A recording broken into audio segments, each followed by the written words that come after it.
Hello, and welcome to the latest Sci-Fi Author Chat. I'm delighted to have fellow author and friend Bradley Nordell on our show today. Welcome, Bradley.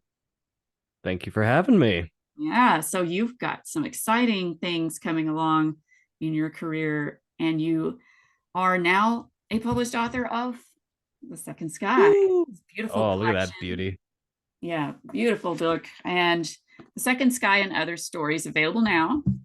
And it's in ebook, paperback, and hardback. So I'm going to read a little bit from your bio and then we're going to jump into some questions. According to your bio, you were born in Omaha, Nebraska, and you've been a seeker of knowledge and a dreamer of worlds since childhood. You're a scientist, fiction writer, and a poet. Your fiction and poetry infuse science and humanities, acting as breadcrumbs for tomorrow. Currently, you work as a scientist for a space solar cell company. Very cool. You're the editor of Consilience Journal, a peer-reviewed science poetry journal. You're a nature photographer and birder and a TEDx speaker. You live in Albuquerque, New Mexico with your dog Isley and two cats, Nova and Tesla. And I know Tesla is right behind you. So if he makes an appearance, He's somewhere. Yeah, he's over here. he pulled a Oh, here. Oh, there he is. Hold on. Oh. Aw, hi Tesla. Hey, everybody. I'm Tesla. Everybody knows him. He's more famous than I am on Twitter, Oh, and Instagram. love him. I love a tuxedo cat. So I used to have one called Huggles a long time ago. Oh, Huggles is an adorable name. I had like look like little hug, like he's getting being hugged from behind, like Oh, I called him Huggles. I was a kid, but he was sweet. I love them. yeah. So I'm going to jump in and ask you some kind of mundane questions and then a couple of curveballs, and we'll just get into different aspects of your life and your writing. And so, when did you know, or at least suspect, that you'd like to write science fiction? Uh, Probably when I was a little kid.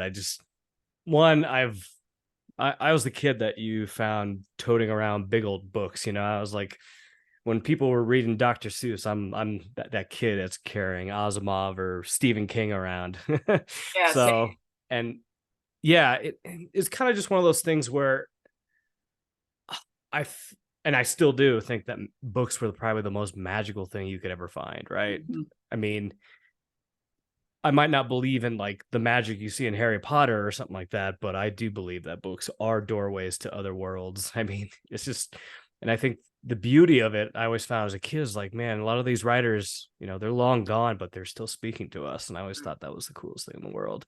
And so being a reader, and I think a great writer is a great reader, I've always kind of known that. And I mean, I think you'll find like a lot of writers live in their heads. And I was one of those kids that lived in my head a lot, right? I go out and explore the wilderness and stuff, but I was always better at, trying to make sense of everything by writing it down. And so that's kind of where I discovered as a kid that, yeah, I love this. And when it comes to science fiction, what I loved about science fiction was these just immense ideas, right? And a lot of them, maybe they were based on the science that was happening now or could happen tomorrow or far in the future, but it was bending those lines and trying to like write and predict and see a future that could be, even give you warnings. That's the great thing about dystopian stories, is that it's kind of like a, hey, don't do this, even though sometimes we don't listen.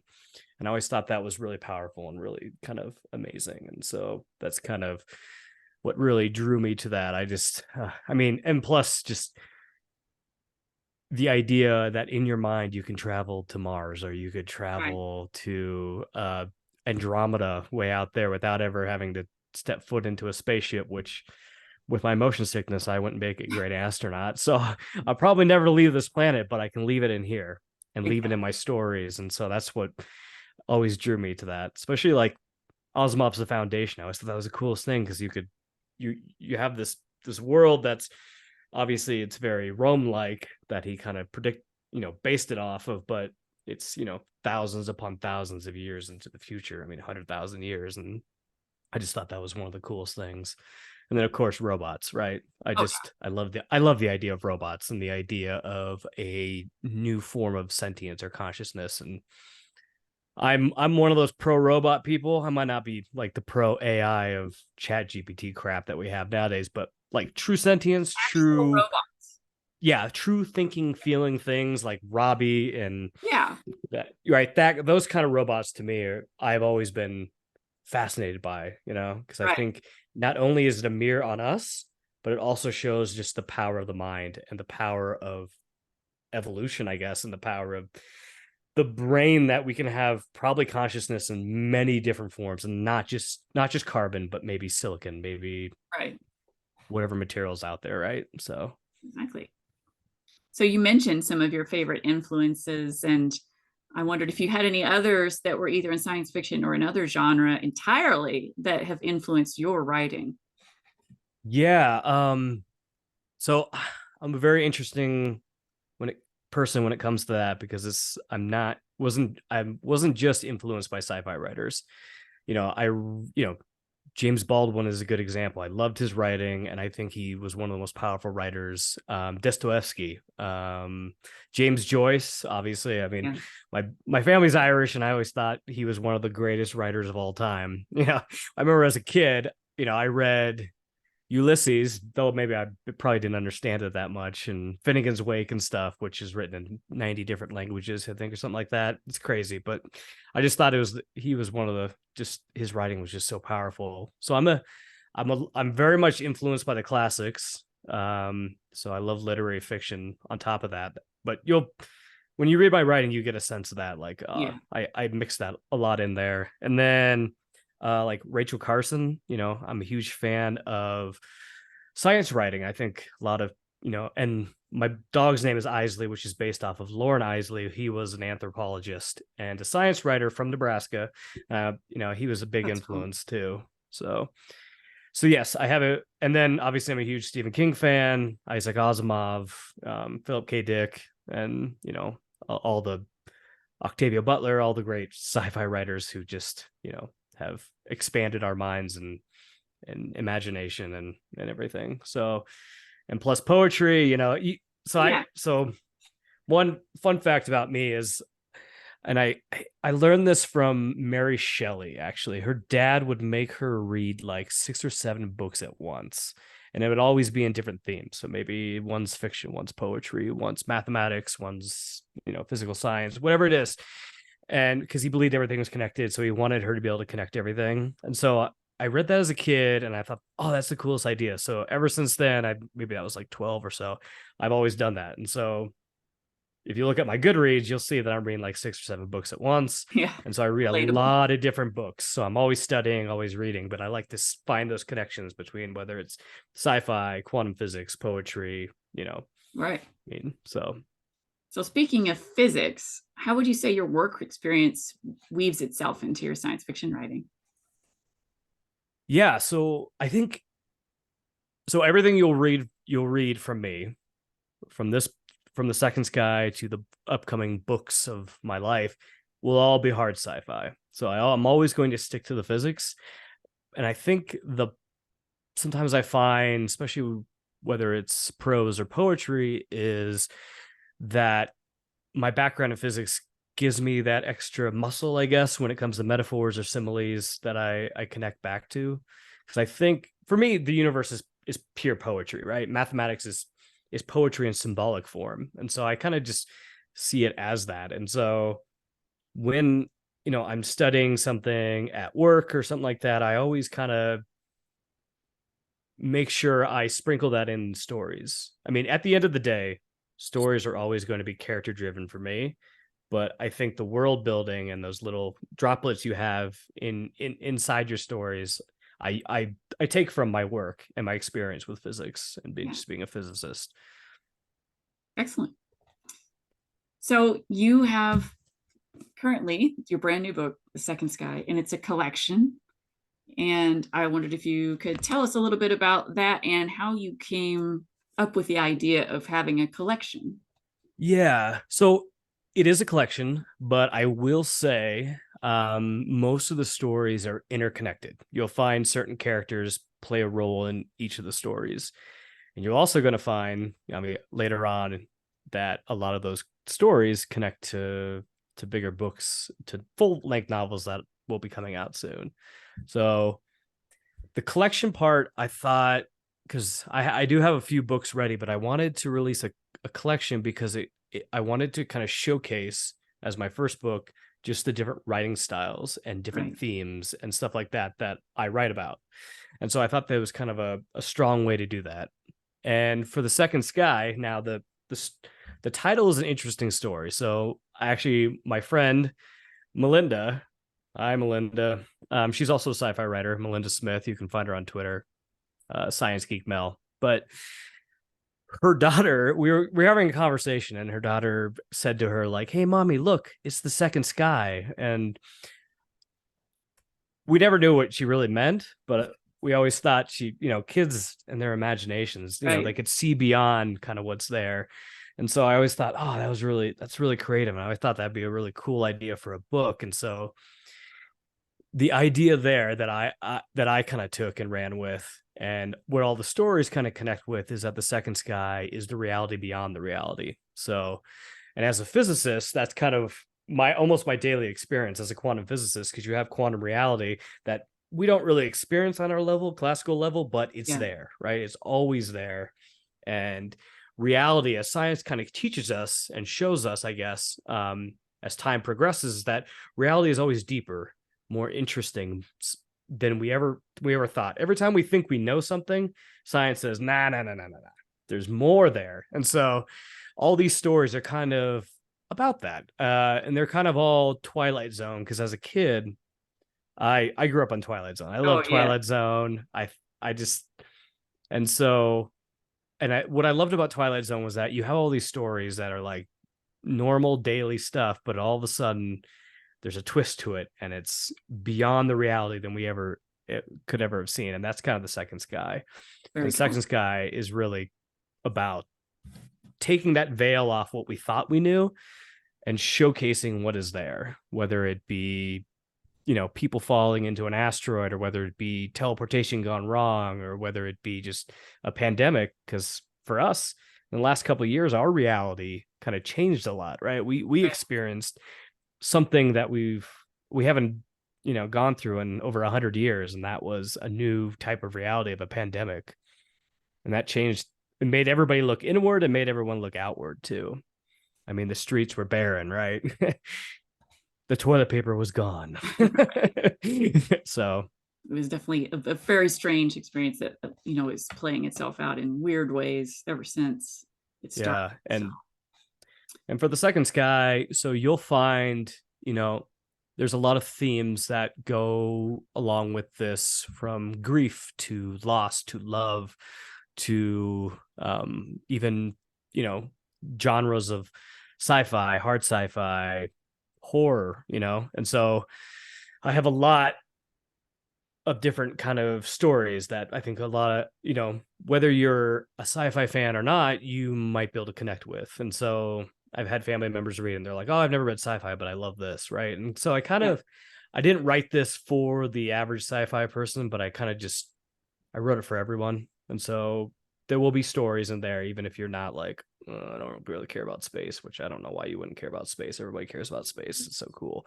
But even if you didn't, that's cool. Right.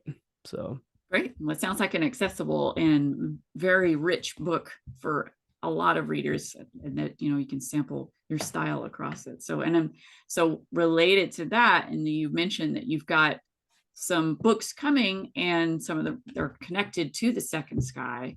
So can you tell us what you're currently working on? yeah. So I have one finished, and it's a sci-fi love story called The Timeless Love Song in hyperspace. So it takes place in hyperspace. Cool. But really it's about two people who have loved each other but have not admitted to it. And then they take part in this project with a particle reactor that explores Planck space. And when they turn it on, they get thrown into this macabre world of Planck space, where they have to kind of relive all these moments that maybe they didn't see the truth in. But at the same time, they come to find that because they have turned on this device, the world might end. And so there has to be choices they're going to need to make to stop this certain timeline from ending the world itself, and that choice will be between whether their love or saving the world. So Oh, they'll have to good and make that juicy. choice. Yeah. Yeah. But you'll find certain characters in the stories, whether it's Coil or I think the Green Light Across the Stars. There's Across the Sky. There's some themes in there that will connect to this story. And so, if you like a love story and you like sci-fi, but you want to see some Planck space and hyperspace and parallel worlds, you'll like this one. Sounds perfect. And then the other one I've got will that I've about halfway done, but this one actually takes place in the Mariana Trench. Oh, excellent. So, which is the deepest part of the ocean, which Right. is we have yet to explore. Yeah. So it's going to be a space opera, but in the darkest parts of the ocean, which is pretty much outer space, right?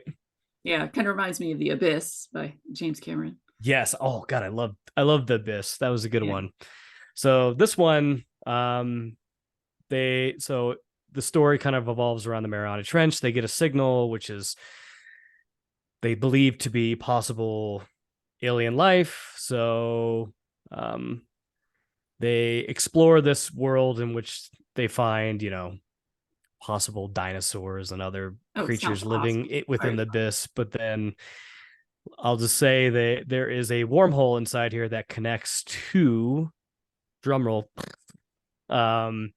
the Europa seas. And so Oh, and groovy. then they find Europa is actually stealing the resources from our own planet That sounds awesome. into their seas. But I'm not going to go too much into the details, Oh, but don't tell yeah. us too much. So Don't spoil it. yeah.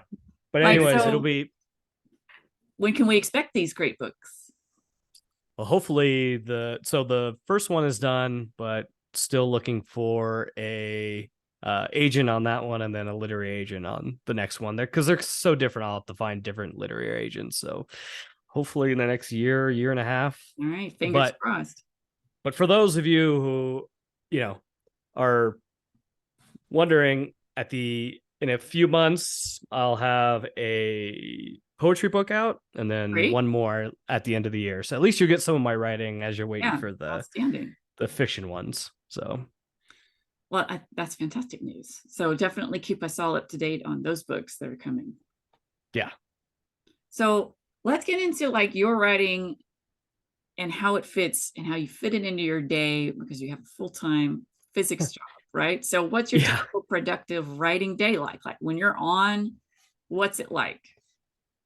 So when so I'm a weird mix. I'm not an early bird. I'm a night owl, but I also have to be an early bird for my Uh, work. So yeah. I pretty much don't sleep. So yeah, what is So sleep? I don't even know what that yeah. is.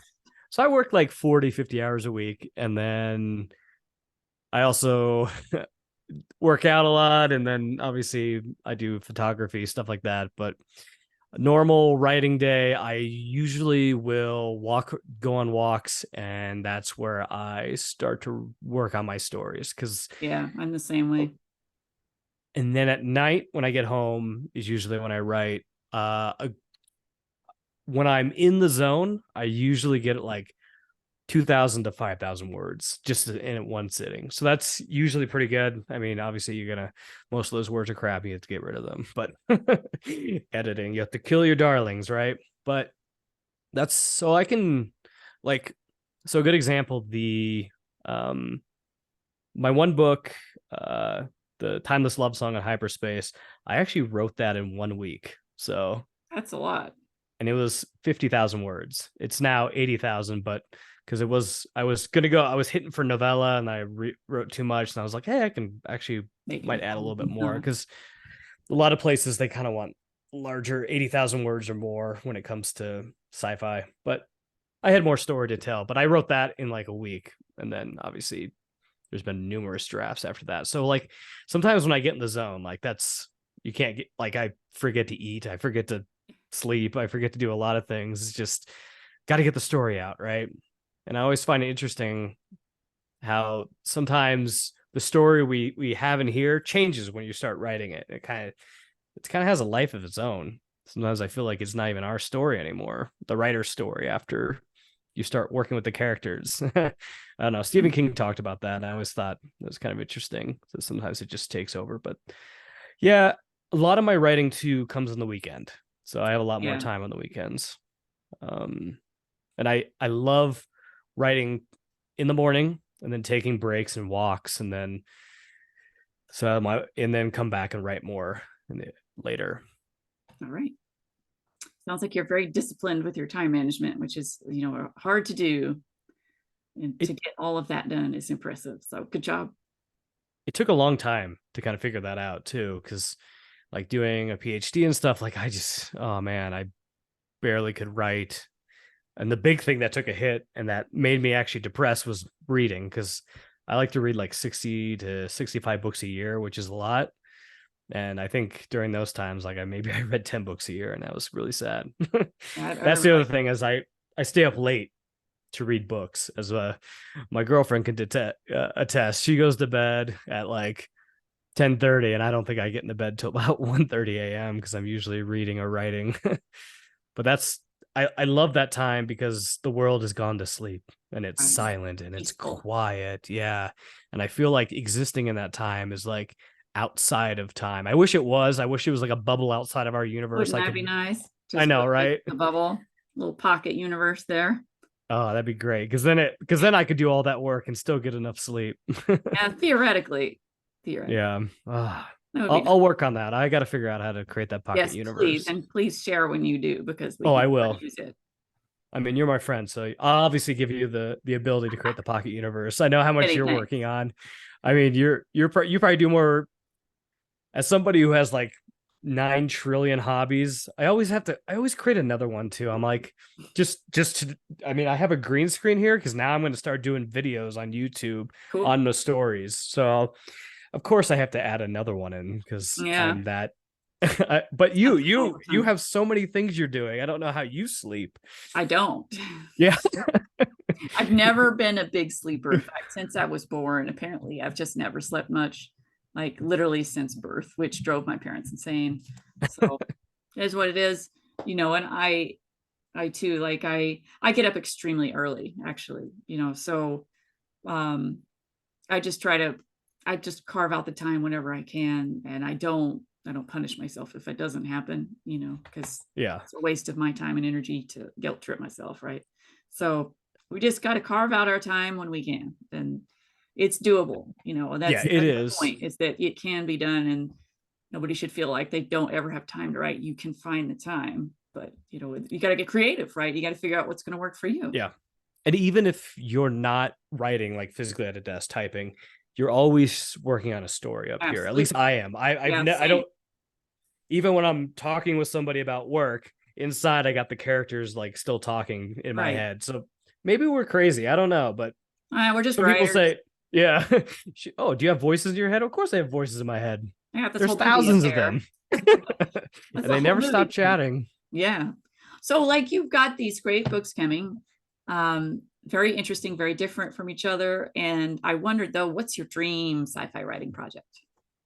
Oh, okay. So yeah, my dream one is, so I have a book that has been written, but I'm rewriting now because it's going to start kind of my big series. So I got like a 7 to 8 book series that takes place from 20 years from now to 2 billion years from now, right? Even at the end of Earth and where we'll have to go after this. But the title is They Called Her and Me. So, but that'll be just the first title. But that book, that series is kind of my dream series. And then I got another one that still connects to that, but it's way in the far future, called the Dark Halo series, and that'll be after Earth is long destroyed.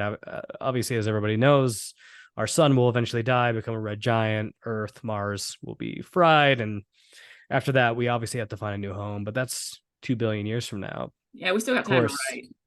Yeah, but of course, maybe 2 billion years from now, maybe we're not human anymore. Maybe we are a new mix of a type of android, right? Or maybe something else entirely. Maybe we're something else entirely. Another species. Right, exactly. Or we're just, I'm reading this story called The Blight of Star, the Blighted Stars, right? And the idea Yeah, there is uploading your consciousness into the 3D printed bodies and stuff like right. that. So maybe, Yeah, it's kind of like that's been a kind of common theme yeah, the past few years, is to just the uploading, is that how we're really going to, survive long term? Well, I guess we'll wait and see, right? I think it's yeah. But probably going to right be fixed. now, I'd be kind of worried about that because upload speeds on some computers. Dial Think up. about yeah, think about oh god. Could you imagine dial up in Deep cut. far future? Someone picks up the phone and there's half your consciousness gone. Now that would be Oops. bad. But Yeah. forget transporter accidents, it's a dial up accident. Yeah, I don't want to be the first to do the No, transportation because, no. we already know how airports are with our luggage. Could you imagine waking up a transporter and your left arm is missing? You're like, oh, Yeah, not that, great. We're being fused with a wall or something. So yeah. yeah. But that's kind of my big kind of goal with with the series I'm working on. And I mean, it's like we're talking Dark Tower Foundation series kind of vision I have here, and it's kind of my vision for the future. And I what I do on this one is it sticks a lot to the science of the future, I guess you could say. Yeah. And so whether it be our atmosphere burning away eventually, or the magnetic fields changing on Earth, all these little things we're going to have to accomplish as a species, no matter what our form is, whether we're Homo sapiens or some other sapien, right? We'll have to accomplish these things. So there's certain prophecies I guess we can make, just science can make, saying, based on the science of today, we know that these things will occur, and they're inevitable things that are going to happen Right. that we'll have to accomplish, whether they're 100 million years from now or even 100 years, maybe with lose the issues with the Colorado River and not having enough drinking water in America, and et cetera, et cetera, et cetera. We're going to have to come together as a species to accomplish these. But again, Absolutely.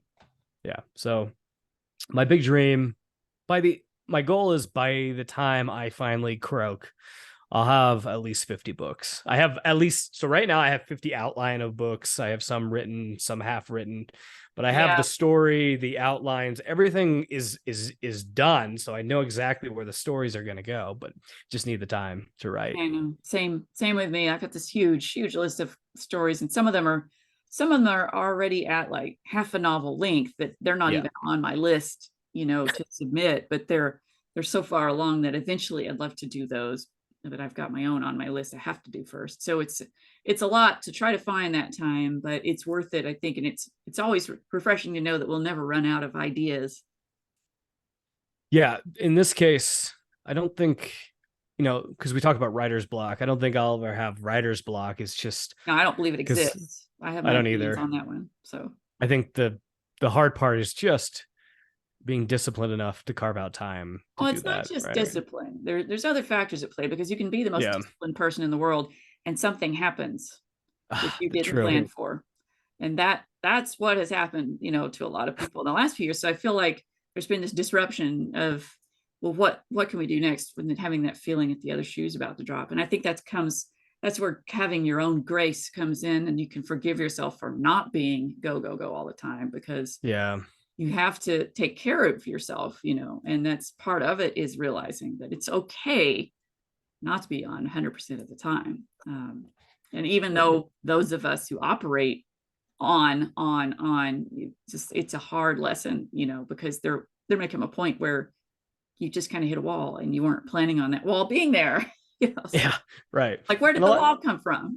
So, but it's Yeah. okay though, because you can get back up again and start over. That's one thing I've had to work on a lot because I'm very hard on myself and I used to not give myself much leeway. But then the problem is what led to, because of that, I get burnout very easily and then Right. I'm completely destroyed. So a lot of people are always like, "Oh, how are you always like accomplishing this and doing this?" And it's because, You're well, burning the candle at both ends, as the saying goes. but you don't see that sometimes I just completely burn out and Yeah. depression takes over, and you don't hear about that, right? You never hear about that part. Maybe I should be. Well, eh, I think it might help people to know that we're not machines yet. yeah. And, Yeah, and that right. it's, we are human, and we have challenges, and that's okay. Yeah.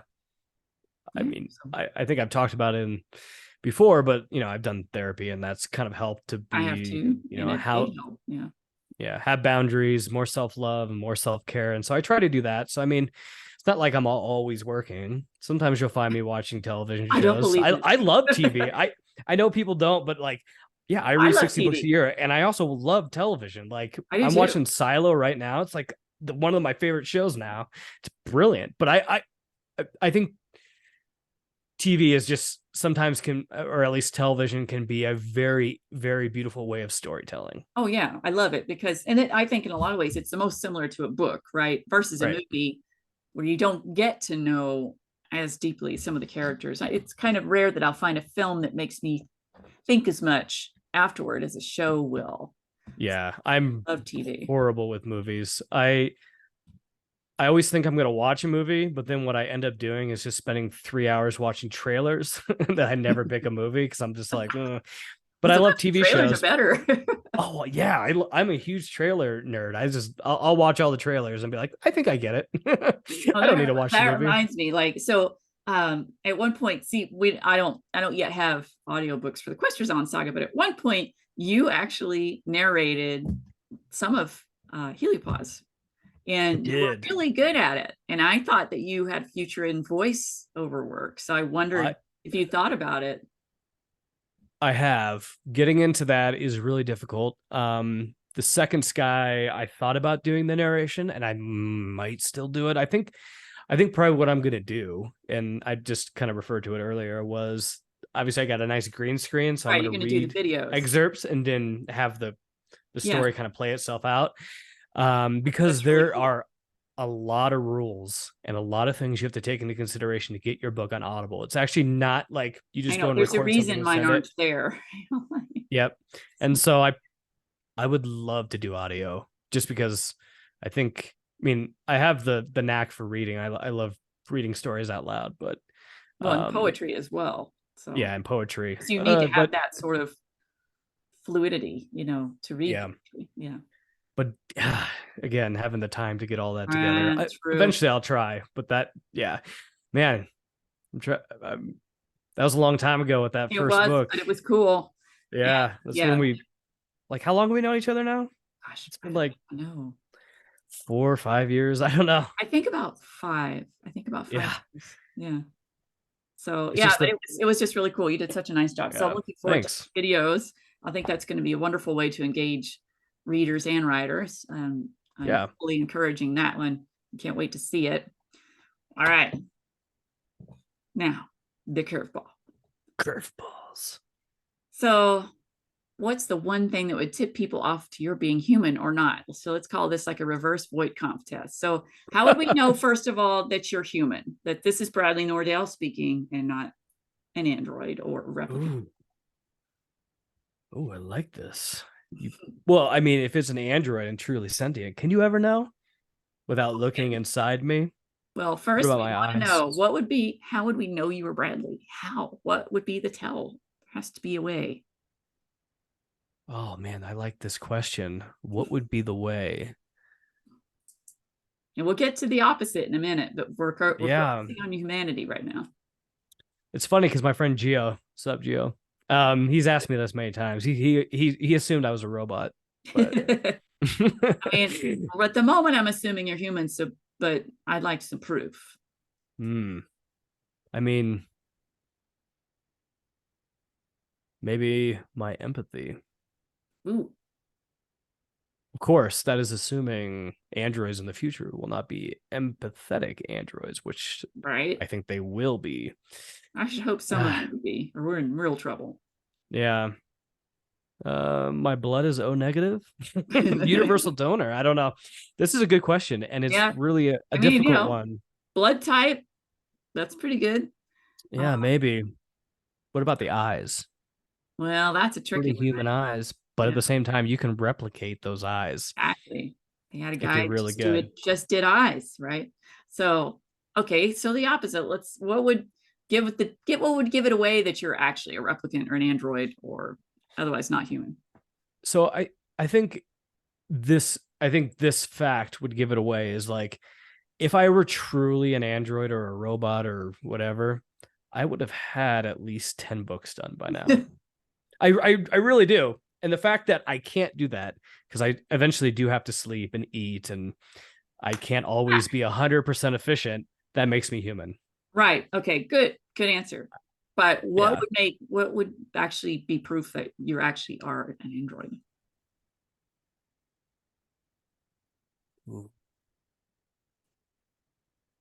I mean, what android would claim to be from Nebraska? Hey, I don't know the taste of androids. I don't judge. Yeah, you're right. There's Don't beauty judge. there. I know, and androids can love too. You've proved that with a few of your stories. I am not a robot. I swear to God. Yeah, but even if you were, you'd be like the coolest robot. Oh. Isaac Asimov would still be like, you're cool. Well, I'll stick to his rules and promise not to mess things up. Oh, yeah, the rules. Okay. Right. Remember, there's a fourth law. What was the fourth one? The fourth one is that an android or robot can disregard the other three laws by doing what's best for humanity itself. So, Yeah. meaning like obviously the first couple laws, it's all about, a robot can't harm anybody, robot can't harm itself without breaking the first law, etc. But the last one is not Species just about the protected. individual, it's about the species. So if they can make a choice to save humanity by breaking or hurting a human in the other Right. ones. That's a whole fraught subject right there. Mhm. So Right.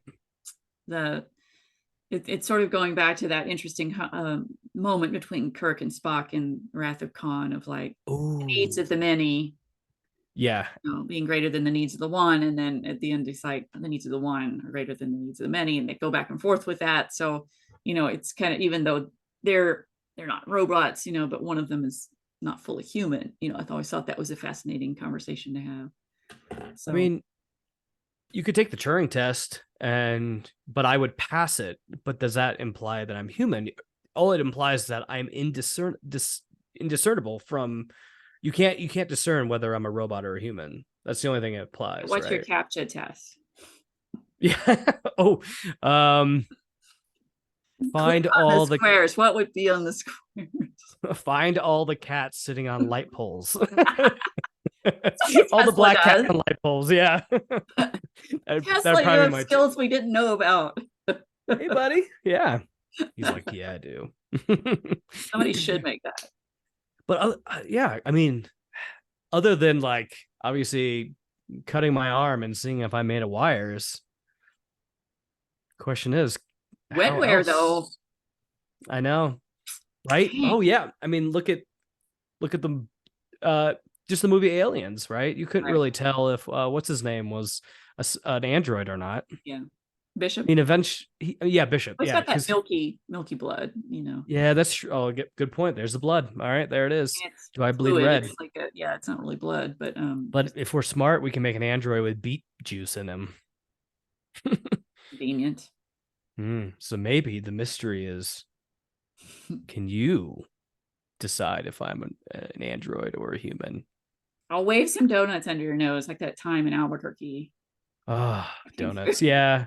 Does Android likes Blue donuts? If they meth don't, donut, like the Breaking Bad donut. That still yeah, cracks me up.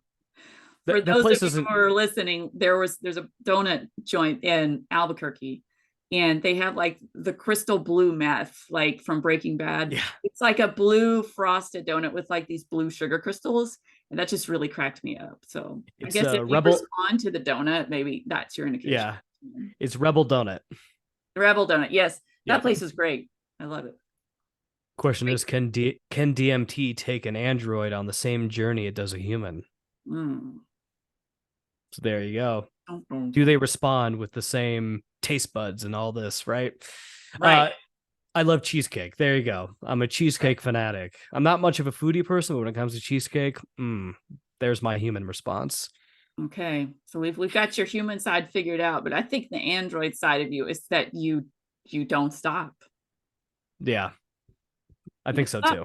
Yep. Gosh, I wish I was an android sometimes and just be 100% efficient.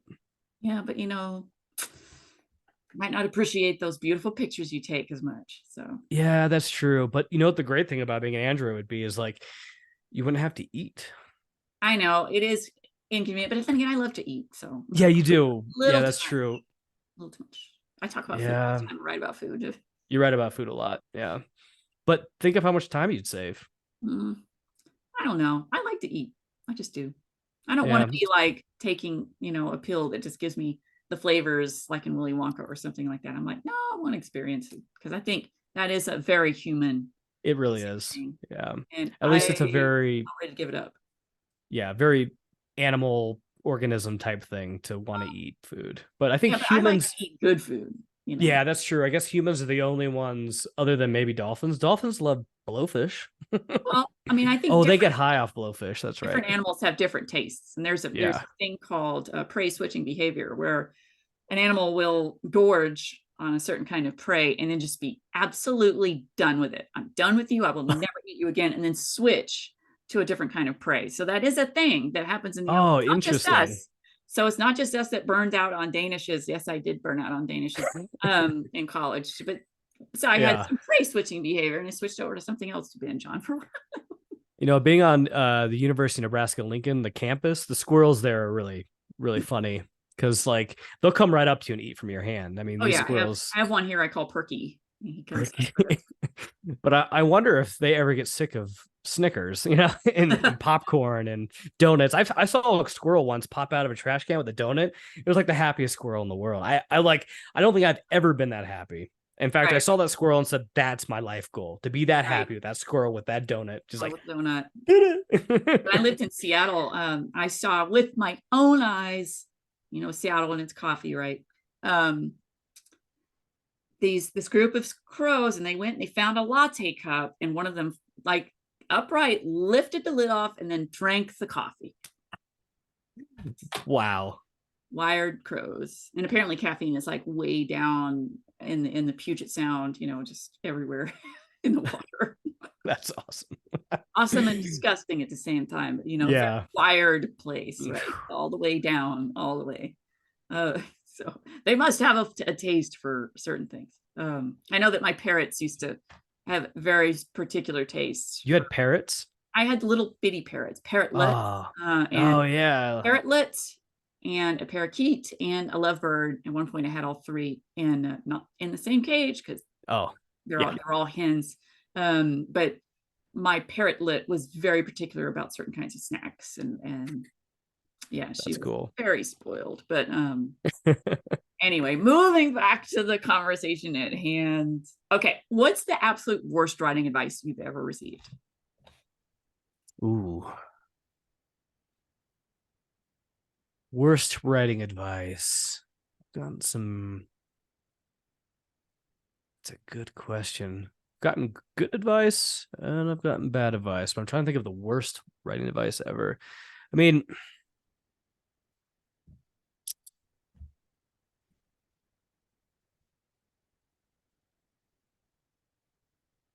I think someone told me one time, just don't write like you. No, and this was, I think it was just because they just wanted it to be really simple, like a Faulkner type story. But I disregarded that one. Yeah, good, good.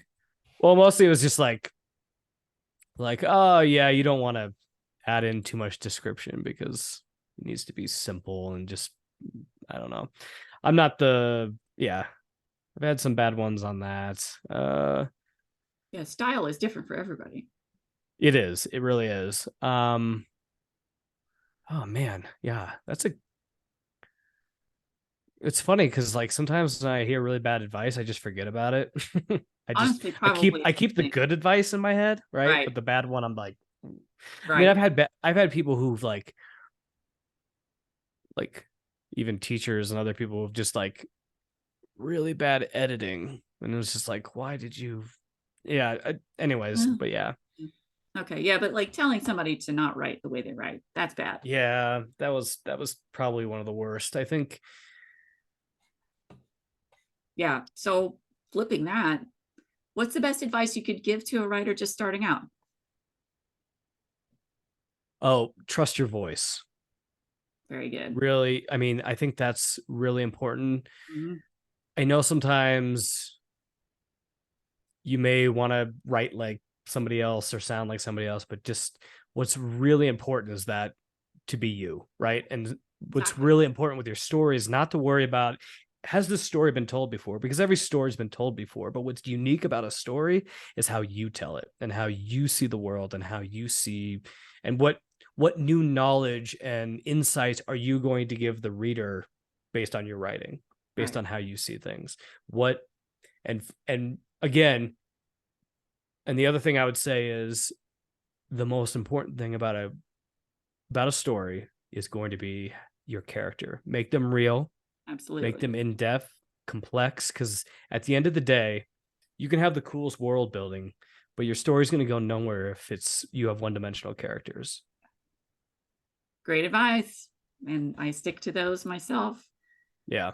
The And world building should come in later, right? Sprinkle it in and everything, but at the story is always going to be the character and the right. characters and what they're going through, what they're struggling through, their hero's journey or heroine's journey, right? Absolutely. Well, is there anything that I haven't asked you that you'd like for viewers, listeners, and readers to know? Ooh, if you are in the Albuquerque area, I'll be doing a writer's author event at Barnes and Noble on the 24th of this month. 24th And of June, then 2023. Okay. also I will be doing one, it hasn't been set yet, but I think it'll be sometime in July. I'll be doing another author event at Books on the Bosque, which Great. is the first place to have my book physical copy in store, which was probably like my Wonderful. biggest accomplishment, right? And Yeah. you get that feeling when you walk in, you see your books amongst the other books, Good and feeling. you're like, I did it, right? Right. So it sounds to me like you will need to be followed to keep up with your busy career. So where can everyone find you online? You can find me on Twitter. My name's pretty easy, Bradley Nordell. I'm actually the only Bradley Nordell. Well, there's one other In one, but the nobody universe. Bradley J Nordell. I'm the only one on the planet, so it's easy to find me. Um, if you just want to follow me for my cool wisdom book information, then go on my Twitter. If you want to follow me for photography, go on my Instagram. And then if you want to follow me and read some poetry, Medium is the place for that. Great. And I will have a website that'll be coming out soon, and that'll connect to everything, and Excellent. have my other books and stuff like that coming up too. So Fantastic. Well, I'm super excited for you. Again, everyone, go out and get The Second Sky, beautiful book. And I will be reviewing it in the near future. I have to get through some awesome. arcs that I've dedicated to, and then I can't Right? wait to finally read for me. And this is for me. Yes. And also, folks, if you have read it, please give a review. Yep. You know, and Goodreads or sadly, Amazon, depending on where you got it. Yep. yeah, sadly, authors kind of make it or break it based on reviews. But you don't even have to leave a written review, even if it's just It's just starred. That's our great review. too. Yeah, Yeah. always helpful. All right. Those Amazon algorithms see all those starred reviews, and that's where they say, oh, you should check out this book. And then Right. just how it works. But Word of mouth is the best. So, yes. well, Bradley, this has been a delight. Thank you so much for being on here. And I'm so excited about all your books coming and about The Second Sky Yeah. and your tours and everything. So definitely keep us all up to date of where we can find you next and what you're up to. Yeah. Thanks for having me on here. This was a lot of fun. It was just, hanging out with you and talking about books. Yeah, It's awesome. which is what I love to do. So Exactly. it's been great. Good to see you. All right. And I'll Yep. talk to you soon. Thanks a lot. Ad Astra. All right. Yeah. Bye.